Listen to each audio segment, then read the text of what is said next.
Jane Ibarra, excited na makita ang napakagandang si Fayang. Ipinagyayabang pa nga nito sa ilang mga fans ng Jane Fiang. Naabangan di umano, at manood ng Big Night, para makita at maabangan nila si Fayang. Kitang-kita sa mga mata ni Jane Ibarra na miss na nito si Fayang. At gustong-gusto na nitong may akap. Siguradong mag-uunahan ang mga boys kapag nakita nila si Fayang. At mag-uunahan na ligawan ito. Sino ba naman ang hindi mabibighani sa ganda ni Fayang? Jane Ibarra, excited na makita ang napakagandang si Fayang.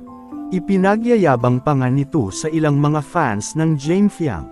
Naabangan di umano, at manood ng Big Night, para makita at maabangan nila si Fayang. Kitang-kita sa mga mata ni Jane Ibarra na miss na nito si Fayang. At gustong-gusto na nitong may akap. Siguradong mag-uunahan ang mga boys kapag nakita nila si Fayang. Hello. Jane! Bukas mo. Kaya mga wala ha, antayin niyo si Pia.